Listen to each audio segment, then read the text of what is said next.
La orden llegó justo antes del anochecer, transmitida por una voz tan seca que casi se mezclaba con el viento del desierto.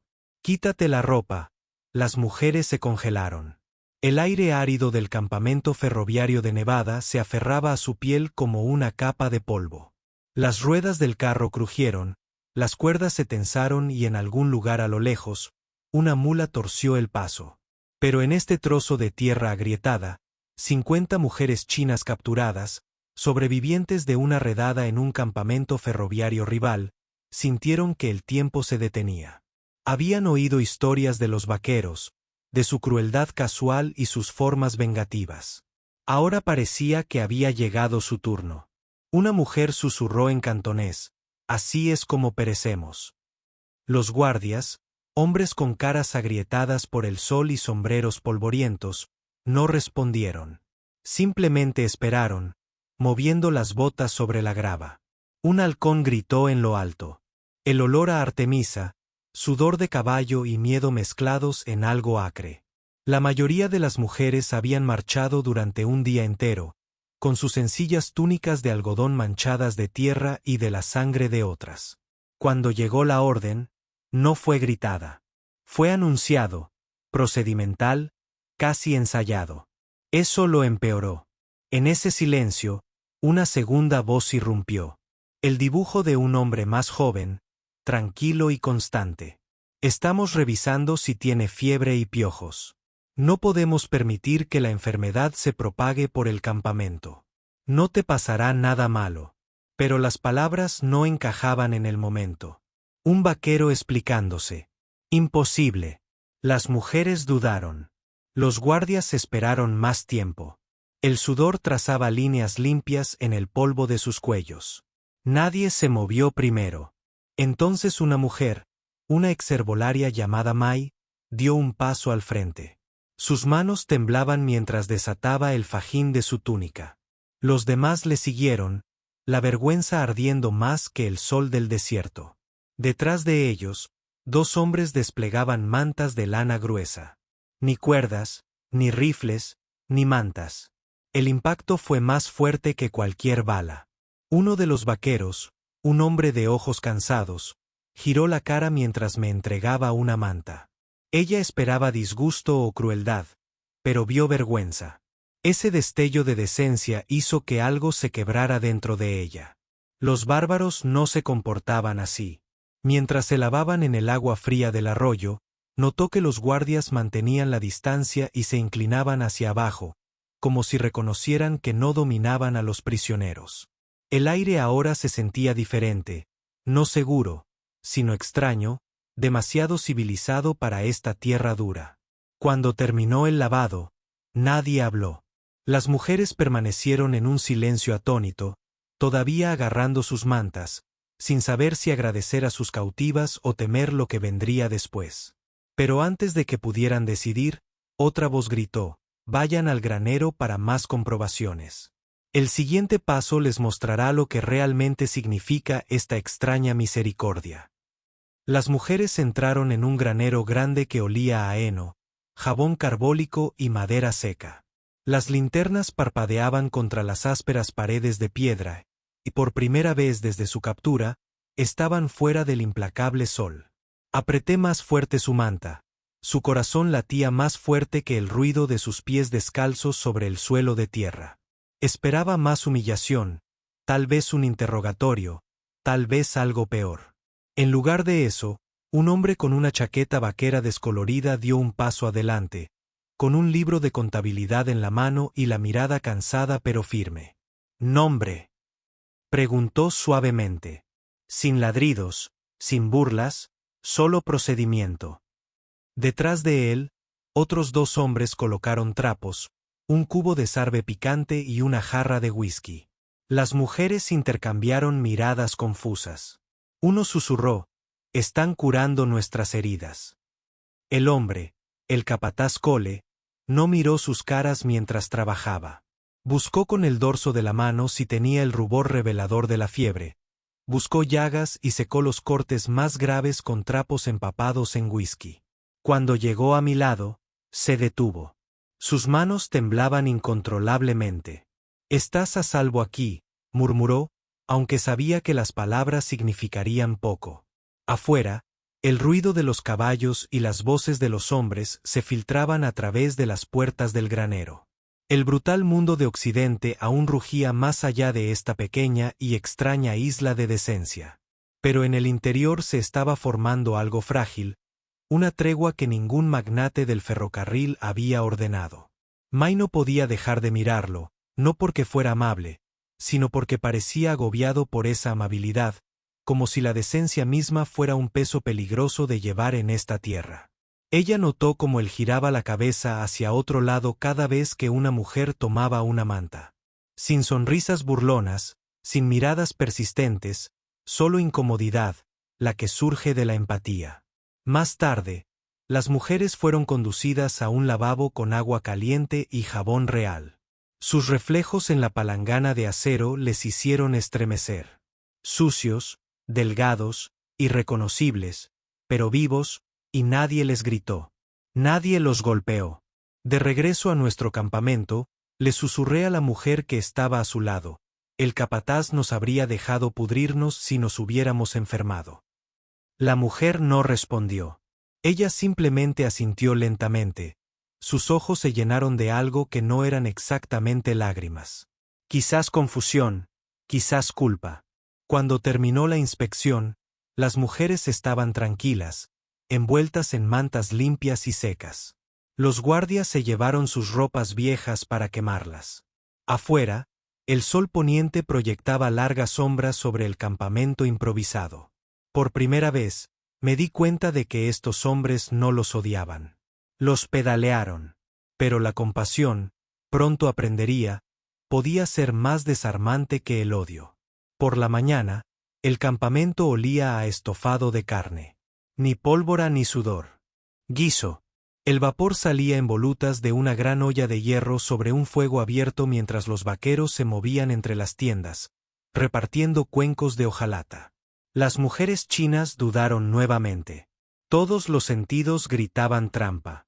Su última comida caliente había sido hacía días, servida por su propia gente antes del ataque. Desde entonces, la comida ha significado la supervivencia del más apto. Esconder restos, regatear, aguantar. Ahora el enemigo ofreció sopa. Observé a un joven vaquero verter un líquido marrón en su cuenco. Él no hablaba su idioma, pero sonrió torpemente y le hizo un gesto para que comiera. Ella esperó que otros lo probaran primero. Nadie se enfermó. El olor, la carne, las cebollas y el maíz eran demasiado reales para resistirlos. Cuando finalmente levantó la cuchara, el calor la golpeó como una descarga. No era solo comida. Fue una prueba de que algo que ella creía sobre estos hombres estaba mal. Cerca de allí, un guardia ofrecía pan de maíz. Pan de maíz auténtico, dorado y aún caliente en la sartén. Mai tomó un trozo y lo miró como si fuera una reliquia. Nos alimentan mejor que nuestro propio capataz, susurró una mujer. El guardia no reaccionó. Probablemente no lo entendió, pero la frase quedó en el aire como una confesión. Al otro lado de la frontera, se contaban historias de la brutalidad de los campos de trabajo del ferrocarril, donde la vida era barata y las tasas de supervivencia eran pésimas. Sin embargo, allí, cada sorbo de guiso parecía un desafío a esas probabilidades. Intentó mantener su rostro inexpresivo. Ella no quería que vieran gratitud. Pero cuando el mismo vaquero le volvió a llenar el cuenco sin que se lo pidiera, perdió el control. ¿Por qué? Ella murmuró algo para sí misma. Se encogió de hombros y señaló la marca descolorida en una caja de suministro cercana. Una simple cruz dentro de un círculo. Reglas de la empresa, parecía decir con un gesto. No hay misericordia, las reglas son de alguna manera. Eso hizo que fuera aún más difícil de procesar. Más tarde, cuando recogió los cuencos, capté su reflejo en el brillo de las ollas, con los ojos hinchados, pero vivos. A su alrededor, las mujeres susurraban oraciones que no habían dicho desde que dejaron su tierra natal. Por primera vez desde su captura, no pensaban en la muerte. Estaban pensando en el mañana. Pero ese pequeño consuelo pronto sería puesto a prueba. Porque la siguiente orden del capataz del campamento los arrastraría de nuevo al miedo. Una que al principio parecía amistad. Al tercer día, el shock se había convertido en una extraña especie de rutina. Despertar, hacer fila, comer, lavarse. Pero nada parecía real. La empalizada construida apresuradamente brillaba bajo el sol de la mañana. Los guardias patrullaban con rifles, pero a veces asentían a modo de saludo. Mai no podía entender este mundo donde los cautivos entregaban una bolsa de tabaco a sus prisioneros. Iba en contra de todo lo que le habían enseñado sobre el honor, el enemigo y la vergüenza. Cerca de la valla, un vaquero desgarbado encendió una cerilla e hizo un gesto hacia el grupo. «Fumar». Lo ofreció en un inglés lento y entrecortado. Algunas mujeres se dieron la vuelta, desconfiadas, pero una extendió una mano temblorosa. Cuando la primera bocanada de tabaco áspero llegó a sus pulmones, tosió y luego se rió. Una risa seca y aturdida que se extendió por el grupo como estática. En cuestión de minutos, la valla parecía un extraño grupo de personas después de un largo viaje. Prisioneros sentados con las piernas cruzadas, compartiendo cigarrillos hechos a mano y susurrando. No fue consuelo, fue confusión.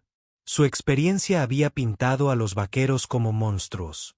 Sin embargo, aquí estaba un hombre que se disculpó después de rozar accidentalmente el brazo de un prisionero. Tomé nota del detalle como un erudito que cataloga un ejemplar imposible. Detrás de ella, el capataz Cole observaba en silencio. Mantenía una rutina estricta, las comidas a tiempo y las listas de asistencia precisas. Sin embargo, debajo de la disciplina había una corriente subyacente de respeto. «Nos tratan como personas», murmuró una mujer, medio incrédula. Esa tarde, llamaron a Mai para que ayudara en la tienda de suministros. Ella había sido una curandera. Necesitaban ayuda para clasificar las hierbas medicinales. Dentro vio cajas marcadas con el nombre de un importante proveedor del este, vendas limpias, lino y quinina. Nunca había visto tanta abundancia. Los campamentos ferroviarios que ella conocía funcionaban con sobras y remedios caseros. La victoria del capital y de la industria era visible en cada rollo de gasa y en cada taza de hojalata. Cuando terminó su trabajo, el mismo vaquero flacucho de la cerca le entregó un cigarrillo. Ella dudó. ¿Por qué? Ella preguntó en su limitado inglés. Exhaló humo y sonrió con una sonrisa cansada. Porque parece que necesitas uno. Esa noche no pude dormir. Ella escribió algo en un trozo de papel de regalo. Solo una línea doblada cuidadosamente y guardada entre su ropa de cama. El enemigo no es lo que nos dijeron, pero por la mañana esa nota desaparecería, tomada durante una búsqueda y nunca más vista. La nota que Mai había escrito desapareció al amanecer. Los guardias habían registrado los dormitorios al amanecer, de manera rutinaria, eficiente y sin emociones. Cada trozo de papel fue confiscado, cada esquina doblada aplastada por manos extranjeras. Cuando terminó la búsqueda, la manta de Mai se sintió más liviana, como si un pedazo de ella hubiera sido llevado con ella. A su alrededor se extendieron murmullos. Pequeños dibujos, caracteres practicados sobre virutas de madera, incluso flores del desierto prensadas, todo desapareció.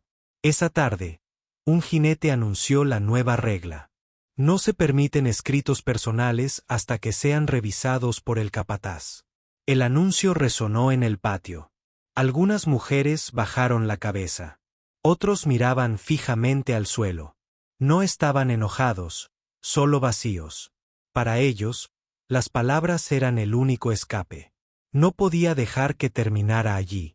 Esa noche, bajo la tenue luz de la linterna, comenzó a escribir de nuevo, esta vez en el reverso de una etiqueta de un frasco de medicina.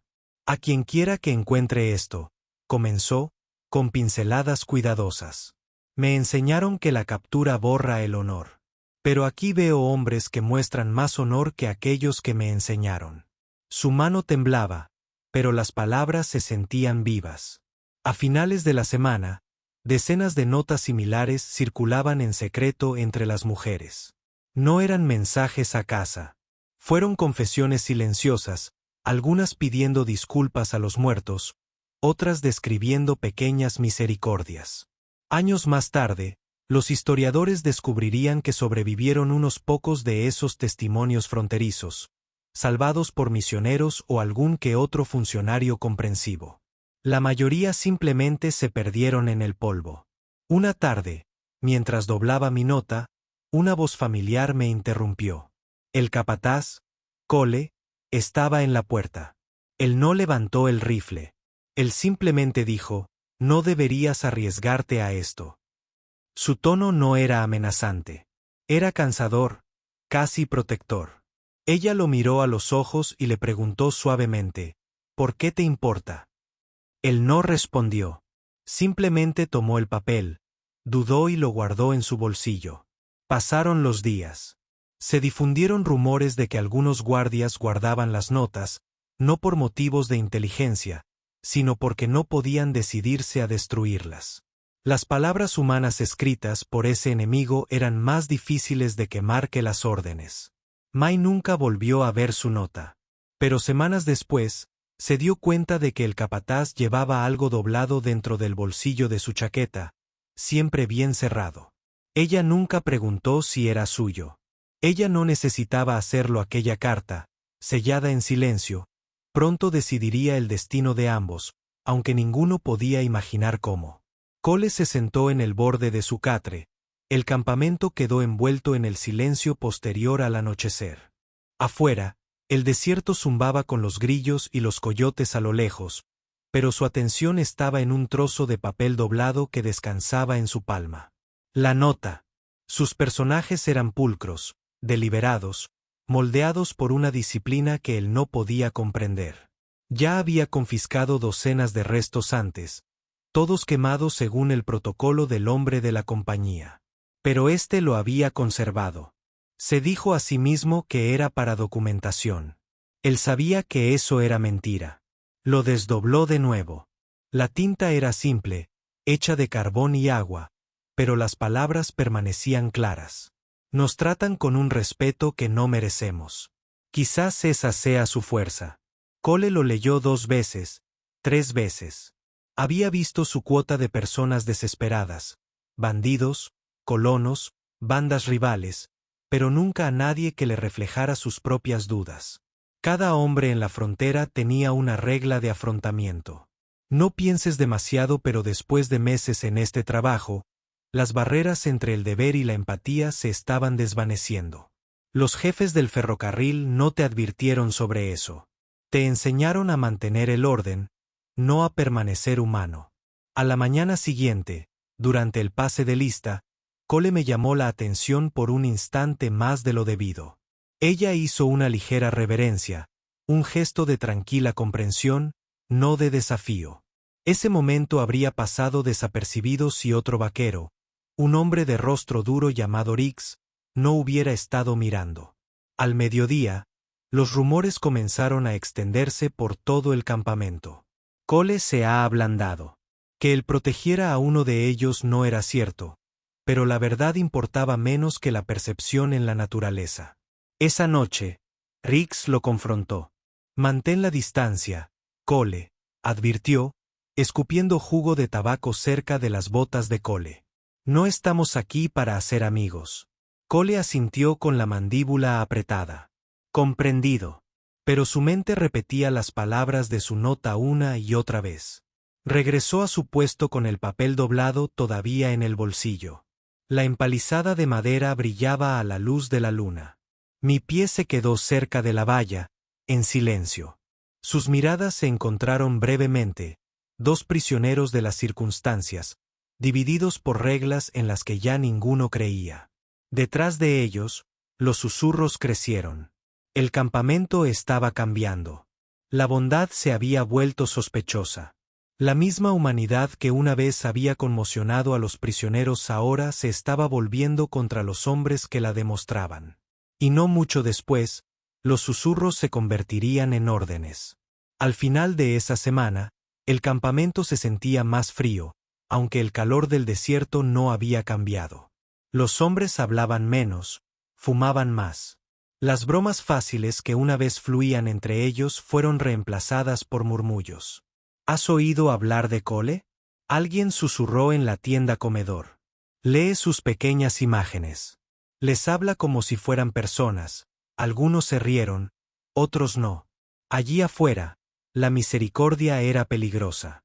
Desdibujó la línea que hacía posible la supervivencia. Los rumores se propagan rápidamente de manera aislada. El cocinero afirmó que Cole le dio guiso extra a una mujer china. Otro hombre juró haberlo visto pasar algo doblado a través de la valla. Nada de esto podía probarse, pero en la maquinaria de Frontier Gossip, las pruebas no hacían falta. En el tercer relato, Cole no era solo un capataz indulgente. Era un simpatizante. La ironía no pasó inadvertida para él. La misma decencia que se les había ordenado mostrar, las reglas de la compañía, las raciones básicas, ahora se estaban distorsionando y convirtiendo en sospecha. Un vaquero murmuró: si los tratas con delicadeza, te clavarán un cuchillo en la espalda. Otra respondió: parece inofensiva hasta que aparece todo su clan. No importaba que no hubiera habido ni un solo intento de fuga. El miedo era el aire que respiraban. Mai también notó el cambio. El tabaco compartido cesó. Las sonrisas incómodas se desvanecieron. Los guardias miraban a través de los prisioneros, no a ellos. El pequeño mundo de civilidad que habían construido se estaba resquebrajando. Una tarde, mientras lavaban la ropa, Mai escuchó a dos vaqueros discutiendo afuera del almacén de suministros. ¿De verdad crees que esas mujeres son solo laresas? Una dijo: espías de la línea del Pacífico Central, más bien conocen las raíces, las fuentes de agua. Apuesto a que la mitad de mis hombres se vistieron, los demás se encogieron de hombros, tal vez, pero ahora están derrotados. Déjalo así. Esa noche, Cole encontró un trozo de madera en su catre. Grabó en él con un clavo 3 palabras: cuidado con las espaldas. Por la mañana, llegaron nuevas órdenes, llevadas por un jinete desde el depósito principal. Ciertos detenidos debían ser reubicados. Traslado inmediato al amanecer. A continuación, una lista corta. El nombre de Mai estaba en ella. Cuando Cole la vio, se le secó la garganta. Entendía que los traslados ocurrían, pero este se sentía como una heracia. Y mientras los carros se alineaban bajo la luz de la luna antes del amanecer, supo que tendría que decidir si obedecer sus órdenes o desafiarlas. Los carros ya crujían cuando el amanecer rasgó el cielo del desierto. La luz de la luna dio paso a una luz tenue, proyectando sombras largas y fantasmales sobre el patio. Los prisioneros estaban de pie en filas, silenciosos e inexpresivos, aferrados a sus pocas pertenencias en sacos de arpillera. El sonido de las mulas enjaezadas y los caballos nerviosos ahogaba el canto de los pájaros matutinos. Mai estaba en la segunda fila. Su nombre había sido pronunciado 30 minutos antes, su identidad reducida a una marca de verificación en un libro de contabilidad que no le permitían ver.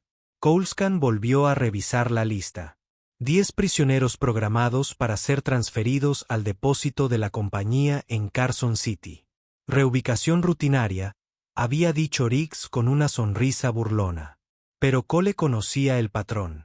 Los alborotadores, los francos, los que llamaban demasiado la atención. Amy estaba en la lista. Ella captó su mirada una vez mientras los guardias empezaban a contar cabezas. Sin palabras, solo esa misma silenciosa comprensión que se había formado entre ellos semanas atrás.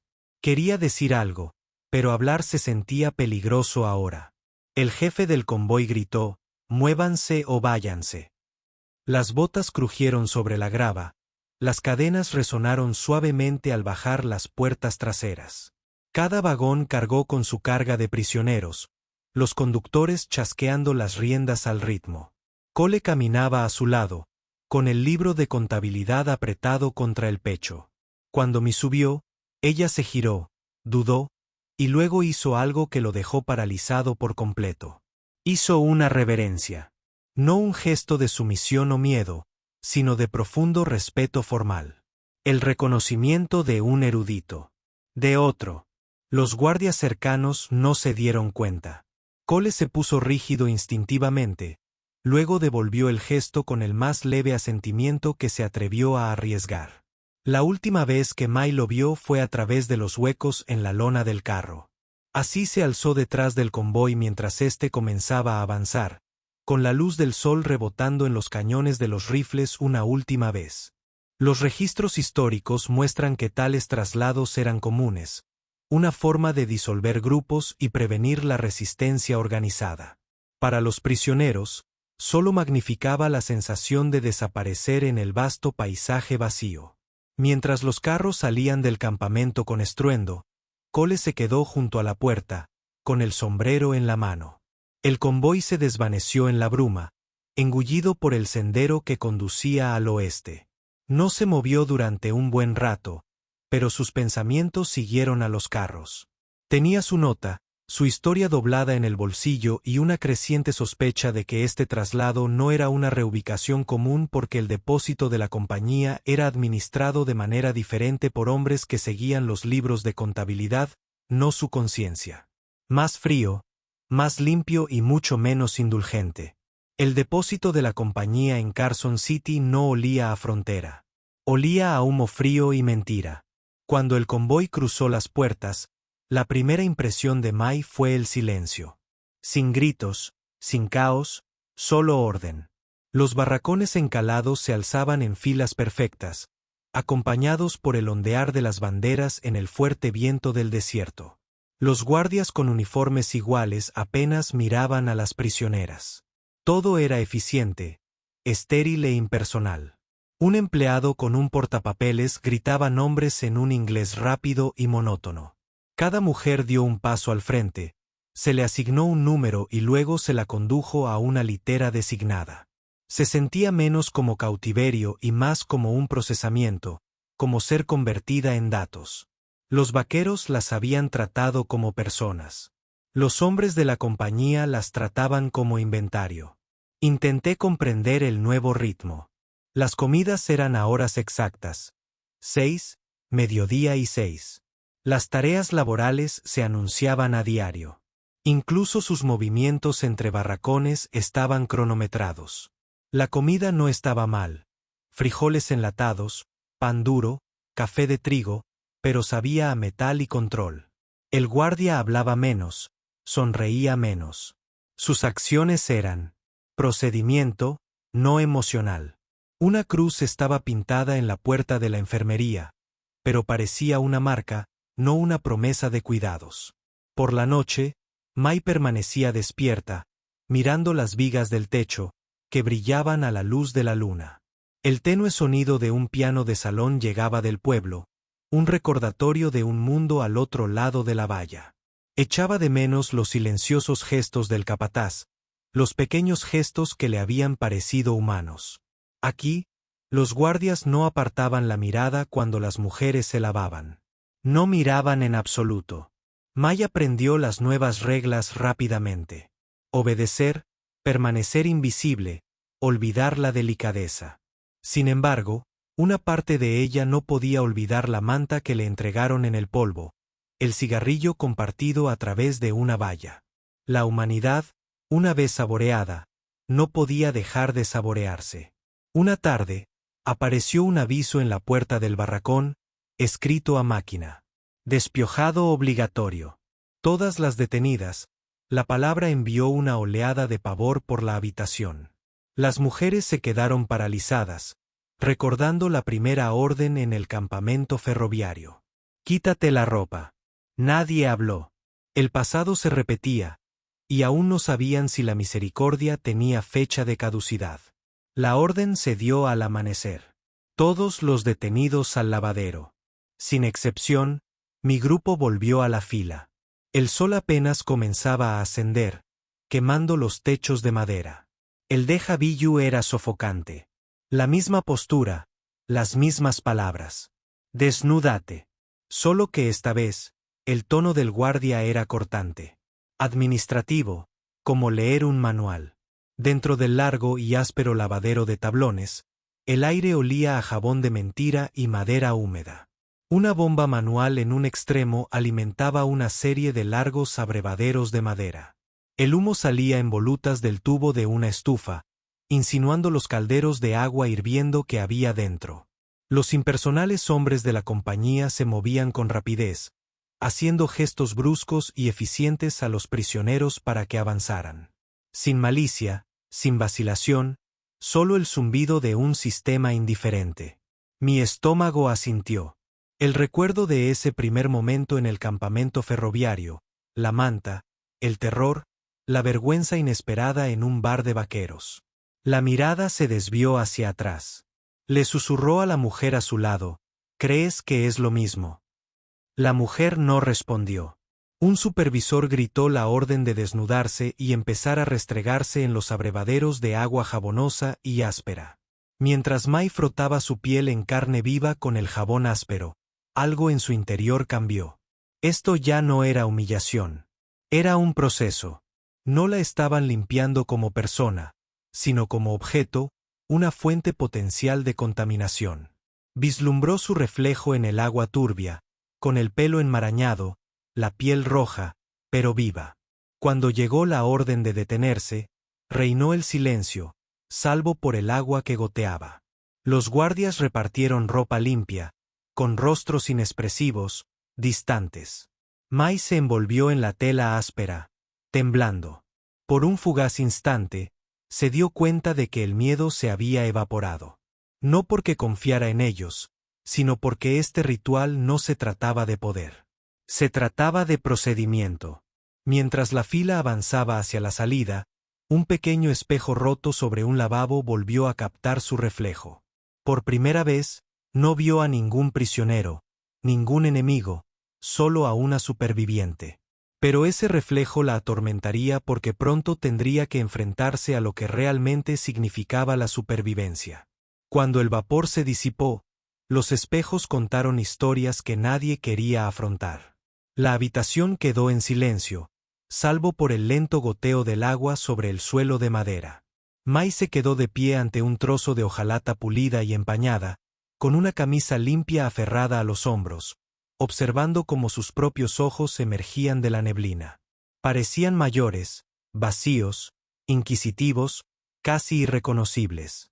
Durante meses, había imaginado a sus cautivos como demonios.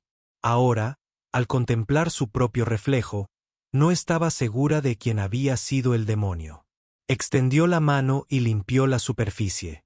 El movimiento reveló una fina cicatriz en su brazo, una herida del caos de la redada. Recordó a su antiguo capataz diciéndole, el dolor es el precio del pasaje. Pero aquí el dolor no tenía ningún propósito. No fue exigido, no fue recompensado. Simplemente era. Las mujeres tomaron la ropa nueva en silencio, moviéndose con precisión mecánica. Sus ropas viejas, símbolos de sus vidas pasadas, habían desaparecido, quemadas la noche anterior. Solo quedaba la forma humana debajo. La transformación fue silenciosa pero profunda. Más tarde, los informes de salud de la compañía registrarían cambios mensurables. Aumento de peso, enfermedades casi erradicadas. Sin embargo, ninguna estadística podía capturar lo que sucedía en la mente de estas mujeres. La eficiencia impersonal del enemigo estaba desmantelando su fe en todo lo que les habían enseñado. Mai se encontró ayudando a las más débiles, tomándolas de la mano, compartiendo raciones, susurrando consuelo. La empatía, antes vista como una debilidad, ahora se sentía como rebelión. Nos limpian el cuerpo, murmuró una noche. Y de alguna manera también nos limpian el odio. Las rutinas del campamento se convirtieron en su nuevo reloj. Pases de lista, comidas, detalles del trabajo. Los guardias permanecían distantes pero predecibles, y la previsibilidad era una extraña forma de seguridad. Por primera vez, el sueño llegó sin pesadillas. Una tarde, mientras el sol se filtraba por la Sierra Nevada, Se paró cerca de la alambrada y vio llegar a un jinete con un telegrama. La guerra entre las compañías ferroviarias, al parecer, terminaba en algún lugar que ella no podía ver. Los susurros se extendieron entre los prisioneros. Una fusión, una compra, nuevas líneas dibujadas en un mapa en una oficina a miles de kilómetros de distancia. Esa noche, mi regreso al espejo. El mismo rostro me devolvió la mirada, pero esta vez no había miedo ni incredulidad, solo espera. Aún no lo sabía, pero el siguiente sonido que oiría no serían disparos. Sería la apertura de una puerta. El anuncio no llegó con un disparo ni una corneta, sino de un capataz leyendo un telegrama. Desde una caja de madera. Mediodía de finales del verano de 1889. El depósito permaneció inmóvil bajo el sol abrasador mientras el hombre se aclaraba la garganta, su voz apenas más fuerte que el viento. Union Pacific y Central Pacific han llegado a un acuerdo. Todas las disputas están resueltas. Todos los trabajadores contratados serán liberados por un momento. Nadie se movió. Las palabras flotaban en el aire seco como polvo después de un desprendimiento de rocas. Las mujeres chinas se quedaron paralizadas, con las manos inmóviles en medio de la tarea, los cubos de la ropa sucia a medio sumergir, las cucharas detenidas sobre platos de hojalata. Sin vítores, sin colapso, solo un silencio tan absoluto que incluso la mula pareció dejar de mover las orejas. Mai contuvo la respiración. Había imaginado este día de mil maneras. Huida, venganza, ser vendida a otra compañía. Pero esto, una sola voz declarando el fin de todo, parecía irreal. A su alrededor, las mujeres se miraban fijamente como esperando que alguien interpretara el significado. Los guardias de la compañía tampoco celebraron. Simplemente se quitaron los sombreros y permanecieron en silencio. Incluso ellas parecían percibir que esto no era una victoria. Era una transacción comercial. El mundo que habían luchado por controlar se había consolidado, y aún así, nadie parecía triunfante. Mai cayó de rodillas, no de dolor, sino de confusión. Si ser liberada no era una victoria, ¿qué era?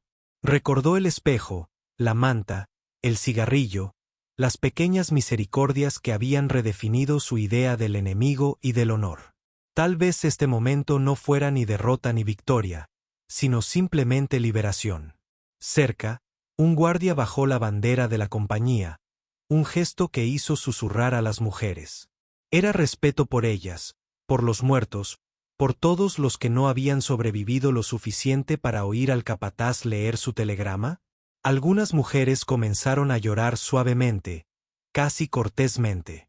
Otra la siguió, pero Mai permaneció quieta, con el rostro seco, el corazón extrañamente tranquilo. Por primera vez, pensó, todos somos solo trabajadores. Los guardias comenzaron a caminar por el perímetro de nuevo, pero más despacio ahora, como si no supieran qué vendría después. La guerra del ferrocarril había terminado, pero las puertas del campamento no se abrieron de inmediato. Porque la paz, ella, se dio cuenta de que no llega como un tren. Llega con espera. La locomotora hacía mucho ruido cuando el tren partió de Nevada. Filas de mujeres chinas estaban sentadas en duros bancos de madera. Su compañía les había proporcionado abrigos ajustados, observando cómo el desierto se reducía a una mancha marrón y gris. El conflicto había terminado, pero el aire aún conservaba su sabor. Humo frío, polvo y recuerdos. Mai se apoyó en la ventana, con una pequeña bolsa de lona a sus pies. Dentro, una muda de ropa, un peine y nada más. La compañía les había devuelto la libertad, pero la libertad ya no le resultaba familiar. Durante días, el tren traqueteó hacia el este, atravesando un mapa invisible de trabajo y ambición. Cada amanecer pintaba el vagón de luz dorada, y cada noche, las mujeres se reunían en silencio, mirando hacia un hogar que ya no podían imaginar. Los guardias a bordo las trataban bastante bien, con distancia cortés, respeto mesurado, pero nadie hablaba mucho. Era como si todas comprendieran que las palabras podrían romper el frágil silencio que mantenía unido su nuevo mundo. Mai no dejaba de pensar en el espejo, la manta, la nota que había escrito, la que Cole había guardado. Se preguntaba si seguía allí o si su conciencia le había costado el trabajo. No había forma de saberlo. Solo quedaban fragmentos, momentos de decencia en una vida construida sobre la crueldad. Cuando finalmente apareció el horizonte abarrotado de San Francisco, una mancha gris a través de la niebla, nadie vitoreó. Algunas mujeres lloraron en silencio, otras simplemente se quedaron mirando. Los muelles estaban abarrotados de funcionarios, misioneros y hombres silenciosos de las 6 compañías. La ciudad más allá era un laberinto caótico, un imperio de ladrillos de madera, donde el aire olía a sal, pescado y humo, el aroma de una nueva lucha. Con el paso de los años, decenas de miles de trabajadores chinos quedarían atrapados en el torbellino de la expansión estadounidense. El hogar para la mayoría ya no existía de la misma manera. Lo que les esperaba eran dificultades, prejuicios e incertidumbre. Al bajar del tren, ella aferró su bolso con más fuerza. Un niño le ofreció un trozo de jengibre puro entre la multitud, con los ojos abiertos y curiosos. Ella hizo una reverencia, con lágrimas quemándole los ojos. Amabilidad de nuevo de un extraño, justo cuando pensaba. Había olvidado su aspecto. Esa noche, en una pensión abarrotada, desempacó sus pocas pertenencias. En el fondo de la bolsa, doblado y desgastado, había un trozo de papel que los guardias habían pasado por alto. La nota inacabada que creía perdida. Esperaba un final. Pasaron años antes de que alguien volviera a abrir el sobre. Para entonces, el papel se había amarilleado. La tinta se desvaneció, pero los caracteres de Mai seguían siendo elegantes, disciplinados, incluso en el dolor. Había escondido la nota durante décadas, doblada en el de una vieja chaqueta acolchada que se negaba a tirar. El tiempo pasó. San Francisco se reconstruyó tras el incendio. Una nueva ciudad sobre las cenizas de la antigua. Pero cada primavera, cuando la niebla llegaba desde la bahía, se encontraba tocando ese bolsillo oculto, recordando el día en que escribió esas palabras por primera vez. En 1952, mucho después de su muerte, su nieta donó la chaqueta a una pequeña sociedad histórica. El archivista casi la echa de menos. El papel estaba muy escondido en el interior, frágil como una hoja seca. Al desdoblarla, la primera línea leía: el hombre que me honró cuando el mundo lo había olvidado. La nota estaba fechada en 1888. Sin apellido, solo mí. La carta describía el campamento en el desierto, la manta, el tabaco compartido, el traslado. No era una carta de amor. Era un registro de transformación. Creía que nos habían dicho que aguantáramos en silencio. Decía: pero me enseñaste que hay fuerza en dejar que otros vean tu alma. Los conservadores rastrearon los detalles: el nombre del subcontratista del ferrocarril, la ubicación del campamento, y encontraron un nombre coincidente en viejos registros de la compañía. El capataz Cole Tanner, despedido en 1894 en situación de subordinación, entre sus pertenencias, donado por su sobrino nieto décadas después, había una pequeña bolsa de cuero desgastada. Dentro, un trozo de papel doblado escrito en caracteres chinos, traducido torpemente a lápiz en el reverso. Las mismas frases, la misma mano, 2 notas, 2 lados de la misma frontera preservaron un continente separado. El historiador que los descubrió escribió: no fue un tratado lo que puso fin a su odio. Fueron pequeñas decencias los documentos que se convirtieron en parte de una exposición titulada Bondad en una tierra cruel. Los visitantes se detenían frente a la exposición y leían sus palabras bajo las tenues luces del museo.